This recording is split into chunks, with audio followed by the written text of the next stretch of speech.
Welcome back to Be Rich. After Namakkal, my team decided to do an event in Vellore. We have familial connections with Vellore. My father went to college in Vellore. He attended the Wooders College. So we are doing an event in Vellore on the 20th and 21st of July. Those desirous of attending this event should contact the WhatsApp number given below and send a message to the Gmail ID that is also given. Try to call as early as possible to avoid rush and disappointment. Because in Namakkal, we had to decline a lot of people who wanted to attend the event.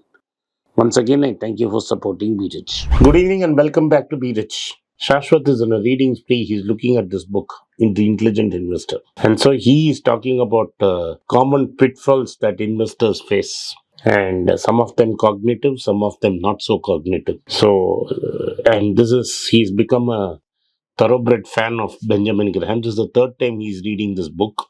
And now he's discovering new facets on this book. Of course, it helps because when he read it first time, he was in 11th. 10th standard. 10th standard. So he was 16, and now at 3 years down, he's now 20. So at 20, he's reading it the third time, and he has got a basic grounding in economics now. So he is discovering new facets, and every day he's discovering new ideas and stocks to invest. And these are in international markets. And we have a blog now. Substack. We call it Substack. It's free for now. You can read some of his ideas there. The URL is www.moatmoatinvesting.substack.com. Yes, so it will come below also. Mainly about US, Japanese, Swedish kind of stocks. And these are Sashwath's ideas, and some of them are my ideas too. And of course, whatever we do is joint. So I will be in complete agreement with what he writes. So the disclaimer is, like what Paul Soros said, I am in all deals that Sashwath does. Whether Sashwath is in all deals, I do. I don't want to be either. Yeah. So there are some stocks which I buy that Sashwath doesn't. But all Sashwath stocks, I have got some stake in it. So that gives you a good idea. And this is the disclaimer. And Sashwath is now off. Yeah. So this is something this book covers as well, especially Jason Zwick's commentary. But there's a very popular Substack called The Rational Walk, and he has a Twitter account. And this person we've recommended in our Substack as well. So The Rational Walk has put up an article saying common psychological pitfalls. So these are cognitive pitfalls. Yes, they're cognitive pitfalls. Some of them are very intrinsically related to the market. So let's discuss this. So, brief into Rational Walk's life, he writes about his investing journey, which he started as an independent investor in 2009 after retiring as a professional money manager. So, within 2 years of him retiring as a professional money manager, the financial crisis happened and it tested his resolve. And he panicked. He didn't sell. He made quite a bit of money, but he was very conservative and he regrets that he didn't go deeper during that period. And I regret I share. Yes. So, I think he's around your age actually. But so let's talk about what his main points are. First, he says the first psychological pitfall is greed. He says there's nothing wrong with a healthy desire to make some money. However, it becomes dangerous when it starts to overcome your common sense, your risk aversion, prudence, and logic. So this is the first common psychological pitfall, and he says this is something he hasn't suffered much of. But he says anyone who doesn't have an end goal to investing, that is, if someone is just investing for the sake of seeing the number go up on the screen for no other end, either retirement or trying to save up for your children's education, that ends up becoming more into speculative territory, which leads to greed, is what he says. What do you think? I completely disagree because if you look at Buffett, he invests for the joy of investing. So I think I do not agree with him on this point because I have no goals now. No, I don't have any goals. But when you started, you did have a No, goal. I didn't have any goals. And I'm being honest. Okay. Candidly honest. Because most goals, your grandfather took care of it. That is, a house, a roof over the head, the grandfather provided. I still have not bought real estate. Of course, I speculated in your mother's name and my brother's name. But I thought you were investing for your retirement. I kept saying that. But actually, if I had not invested also, my father's earnings would have made sure that I retired comfortably. So, and like Buffett has much money more than what he needs. But the exception doesn't make the rule. Yeah, the exception doesn't make a rule. But there is a lot of attachment to money. But I have not been attached to money, because if I had been attached to money at times, I would have sold stocks which I know I have to sell. Okay. Some of it be so that it reminds me those mistakes I made. Syntax being a case in point, I still have about 500 syntax left with me in my account to remind me the mistake I made. A major portion, Vinod forced me to exit. When I told him, Your younger brother. Yeah, Vinod made me exit. Yeah. I have some IVRCL because I should always remind me never to invest in a company with debt. Both these are debt mistakes. One is a debt in foreign exchange, one is local debt. Debt in any form is bad. I don't look at the statement, but somebody like Alvin reminds me, I look at it. Buffett gives an explanation. He says, I'm good at making money. Let me make money so that it will benefit society, because he has left everything to society. I have not made any the kind of money that Buffett has. He left it to his children's charity, right? Yes, charity. But he gave quite a bit away to Bill Gates Foundation. Yeah. So, in my case, what I do not know what I'm going to do with it. I don't have as significant, anywhere near as significant as his. So, what I do not know, but the sheer joy of investing and saying for me, and this I picked up from Buffett and Soros, is the joy of proving that you're right. That's what he misses.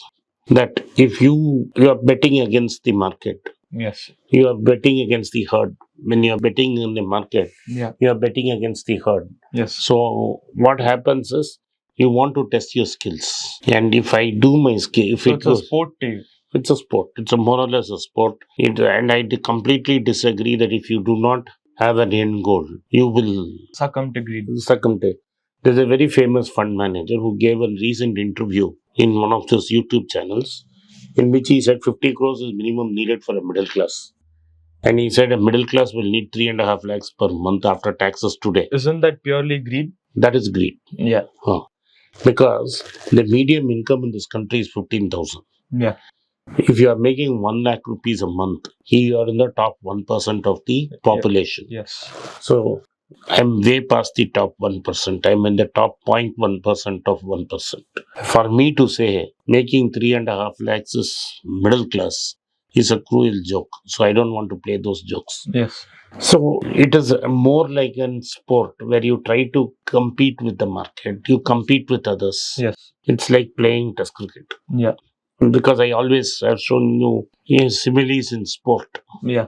So it's like Federer playing a Wimbledon game. So you want to win that game, and the competitive spirit is that you win that, and then the quantity does not matter. Whether you buy 1, whether you buy 10, whether you buy 100, whether you buy 1,000. Where I agree with him is, if you do feel more happy with 1,000 and less happy with 5, then you are greedy and rational. So the number of stocks you have does not matter. Maybe you will just have 1. So I think the context in which he's saying it is in the same context Graham says you shouldn't chase extraordinary returns, like your book also which says. Yeah. So he says that you should seek a decent return, one that is respectable and beats inflation. Yes. And it's a sport. Yes. See, once you have done for retirement, it's a sport.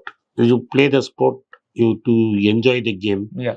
And in sport, you have to retire. In this, you need not retire. You can play till your last day. Right. And with that, let's move on to the next one. So he talks about fear.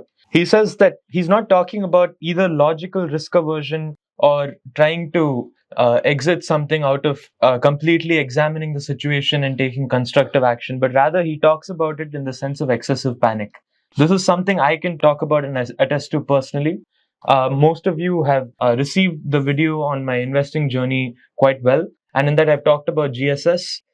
So basically, he says that fear drives an investor into a state of panic and discomfort of panic leads to action meant to alleviate that discomfort. For George Soros, this was like a backache, which he talks about in an Alchemy of Finance, although he has a backache only when there is something actually going wrong. But in most of our cases, we let fear overtake us, and there's a panic and we're uncomfortable. And most investors do not have the resolve to sit with this discomfort very well. I didn't have the resolve to sit with this discomfort. And the minute I broke even, I exited.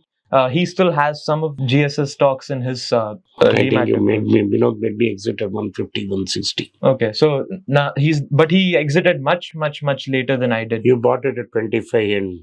Yeah, it fell all the way to 17, but I didn't have the resolve to buy it at 17. So this, even though you told me multiple times that I should buy it and I didn't make a mistake, but fear gets the best of us. So this is the second point which the This rational ties up with the first point. Yeah. See, if you have an end goal, Yes. you will have panic. Yeah. If you are playing a sport, you won't panic. You will just sell. You made a mistake, you sell and go on. To the next one. You play the next game. See, as long as it's a sport, Yeah. and your life is not tied up to it, if you are not too attached to it, Yes. then you made a mistake and you just get on with it and buy the next one. Yeah. But why he says this panic comes is everybody's life is tied to that, and there is, like Kahneman and Tversky pointed out in prospect theory, the pain is two times the happiness. Yes. So nobody wants to go through the pain. Right. The next psychological pitfall he talks about is conforming to the view of the herd. This is something you talked about in the greed point. And when you treat it as a sport, I guess you do end up trying to go against the grain. And he says that by definition, alpha is generated by going against the grain. You can't emulate the market and expect to do better than the market. That doesn't make any sense. He explains why professional investors, that is fund managers, suffer this problem. And this is explained actually in this book, I think chapter 8 or so on mutual funds. He says that fund managers are always looking to protect their own shirt, the shirt on their own back. And if they underperform other funds, even though they were right in their opinion, they end up getting the boot before their views are actually vindicated. And this is a pitfall which fund managers are generally guilty of. However, he says that makes no sense for individual investors to fall into this pitfall. No, the problem for the fund manager is Yeah.